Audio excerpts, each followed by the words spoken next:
जय गुरुदेव, जय दादा गुरुदेव। तीसरा विश्व युद्ध। जय गुरुदेव, जय गुरुदेव। तीसरा विश्व युद्ध 10 अप्रैल 1998, बीकानेर। गुरुदेव श्री रामलाल जी सिया, एवीएस के जोधपुर के संस्थापक और संरक्षक। तीसरा विश्व युद्ध हिंसक और अहिंसक वृत्तियों के बीच लड़ा जाएगा। तीसरा विश्व युद्ध हिंसक और अहिंसक वृत्तियों के बीच लड़ा जाएगा। पिछले दोनों विश्व युद्ध हिंसक और अहिंसक वृत्तियों के बीच लड़े गए थे। उस समय भी हिंसक नाजियों का पतन हुआ। विश्व में दोनों विश्व युद्ध विश्व में शांति स्थापित करने में पूर्ण रूप से असफल रहे। हिंसक वृत्तियां पूर्ण रूप से शांत नहीं हुई। दूसरे विश्व युद्ध के समाप्त होने के थोड़े समय बाद ही तामसिक वृत्तियों ने फिर उत्पात मचाना शुरू कर दिया। परंतु तीसरा विश्व युद्ध हिंसक वृत्तियों को संपूर्ण रूप से लगभग समाप्त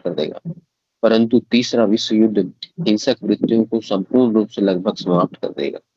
संपूर्ण विश्व के भविष्य दृष्टा संतों की भविष्यवाणी के अनुसार 21वीं सदी में लगभग संपूर्ण विश्व वैदिक धर्म स्वीकार कर लेगा, और जिसे आज का विश्व हिंदू धर्म के नाम से जानता है। हिंसा द्वारा जिस धर्म का जन्म हुआ वह विश्व में शांति स्थापित कर ही नहीं सकता। अतः जो धर्म अहिंसा परमो धर्म के सिद्धांत में विश्वास करता है, वही धर्म पुनः विश्व में शांति स्थापित करेगा। विश्व के अनेक संत पुरुषों की भविष्यवाणी के अनुसार मानव जाति का दिव्य रूप में रूपांतरण क्रमिक विकास के सिद्धांत के अनुसार सन 2019 तक लगभग पूर्ण हो जाएगा। जय गुरुदेव, जय गुरुदेव। और एक दिव्य लेखनी पढ़ लेते हैं। मैं न्यूटन की आखिरी इच्छा को पूर्ण करने आया। गुरुदेव श्री रामलाल जी साहब। जय गुरुदेव, जय गुरुदेव, जय गुरुदेव। मैं जब अपने जीवन पर नजर डालता हूं तो पाता हूं कि एक अबोध बालक की तरह समुद्र के किनारे सीपियां समुद्री घोंघों की हड्डियां ही चुनता रहा। अब मैं अंतिम समय में जब उस विशाल समुद्र को देखता हूं तो सोचता हूं कि कुछ भी नहीं प्राप्त किया। इस विशाल समुद्र की खोज से ही शांति संभव होगी। न्यूटन ऐसा बोल रहे हैं। जय गुरुदेव, जय गुरुदेव। यही नहीं, मैं उन्हें उस तत्व की प्रत्यक्षानुभूति और साक्षात करवाने आया हूं जिसकी खोज हमारे ऋषि मुनियों ने की थी। उन्होंने इस भौतिक सूर्य जैसे लाखों सूर्य देखे। इसके अतिरिक्त उन्होंने देखा कि एक ऐसा ऊर्जा का पुंज है जो इन लाखों सूर्यों को प्रकाशित कर रहा है। जय गुरुदेव, जय गुरुदेव। जिसकी खोज हमारे ऋषि मुनियों ने की थी। उन्होंने इस भौतिक सूर्य जैसे लाखों सूर्य देखे। इसके अतिरिक्त उन्होंने देखा कि एक ऐसा ऊर्जा का पुंज है जो इन लाखों सूर्यों को प्रकाशित कर रहा है। उन्होंने उस तत्व का जो ज्ञान प्राप्त किया, मैं उसकी प्रत्यक्षानुभूति और साक्षात्कार कराने संसार में निकला हूँ। यह ज्ञान मुझे मेरे संत सदगुरु बाबा श्री गंगाई नाथ जी की अहेतु की कृपा के कारण से प्राप्त हुआ। अतः मैं इसे गुरु प्रसाद की संज्ञा देता हूँ। जय गुरुदेव, जय गुरुदेव। उत्थान और पतन प्रकृति का अटल नियम है। काल चक्र अवाध गति से निरंतर चलता रहता है। यही कारण है कि संसार की हर वस्तु में क्षण क्षण परिवर्तन हो रहा है। मैं भगवान श्री कृष्ण ने गीता के 4थे अध्याय के 5वें श्लोक में अर्जुन से स्पष्ट कहा है, बहुनी में व्यतीतानि जन्मानि तव च अर्जुना तान्यहं वेद सर्वाणि न तवं वेत्थ परम तप।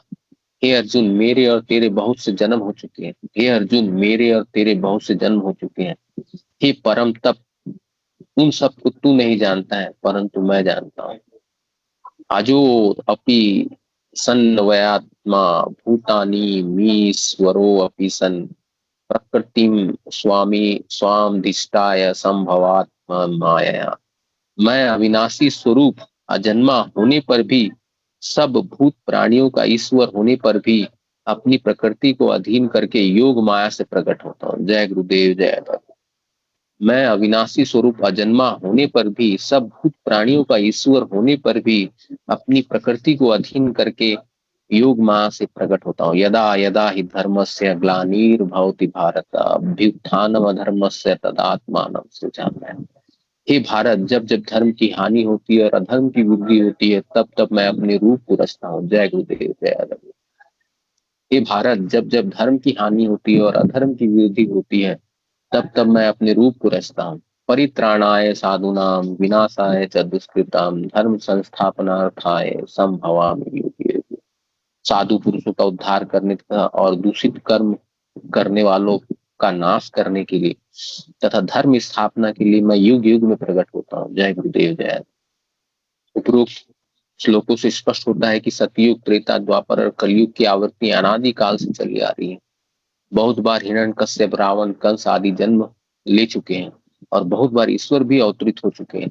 यह क्रम अनादि काल से निरंतर चला आ रहा है। इस प्रकार चारों युगों की आवृत्ति बहुत बार हो चुकी है। भगवान श्री कृष्ण के यह कहने का मेरे और तेरे बहुत जन्म हो चुके हैं का स्पष्ट अर्थ निकलता है कि इस महाभारत युद्ध, ऐसे महाभारत युद्ध बार बार हो चुके हैं। इसमें महर्षि श्री अरविंद की यह भविष्यवाणी सत्य प्रमाणित होती है कि 24 नवंबर 1926 को श्री कृष्ण का पृथ्वी पर अवतरण हुआ था। हर युग के अंत में जब धर्म का रूप विकृत हो जाता है और संसार अंधकार से ढक जाता है, तो वह परम सत्ता स्वयं प्रकट होकर संसार से तामसिक वृत्तियों का नाश करके अपनी सात्विक सत्ता स्थापित करके पुनः अपने लोक में प्रविष्ट हो जाती है। यह क्रम सनातन संसार में निरंतर चलता रहेगा। श्री कृष्ण आनंदमय है। वे अति मानस को अपने आनंद की ओर उद्बुद्ध करके विकास का समर्थन और संचालन करते हैं। इस युग के सभी धर्मों के धर्माचार्यों ने भौतिक और आध्यात्मिक क्षेत्रों को अलग अलग बांट रखा है। एक कृत्रिम लक्ष्मण रेखा द्वारा दो भागों में बांट दिए गए हैं। एक क्षेत्र का दूसरा क्षेत्र में हस्तक्षेप पूर्ण रूप से वर्जित कर रखा है। भौतिक विज्ञान के जनक अध्यात्म विज्ञान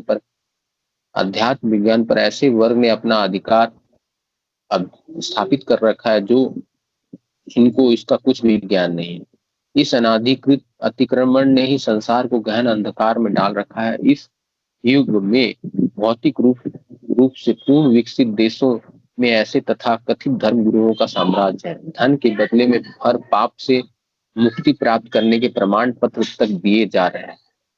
इस प्रकार संसार भर के साधु पुरुष भयंकर कष्ट में फंस चुके हैं। ऐसा लगता है कि भगवान श्री कृष्ण ने जिस समय अपने प्रकट होने का यदा यदा ही धर्मस्य ग्लानिर्भवति भारत कह कर बताया है, वह बहुत निकट है। संसार में जो नरसंहार और भयंकर रूप से तामसिक वृत्तियों का एक छत्र शासन ही चला है, स्पष्ट करता है कि वह परम सत्ता प्रकट होने वाली है। इस संबंध में संसार के अनेक संत भविष्यवाणियां कर चुके हैं। यीशु मसीह ने भी इसी सदी के अंत में उस सत्य की आत्मा को प्रकट होने की बात कही है। यीशु ने कहा था, मेरा जाना तुम्हारे लिए अच्छा है, क्योंकि यदि मैं नहीं जाऊंगा तो वह सहायक तुम्हारे पास नहीं आएगा, परंतु यदि मैं जाऊंगा तो उसे तुम्हारे पास भेज पाऊंगा। जय गुरुदेव, जय।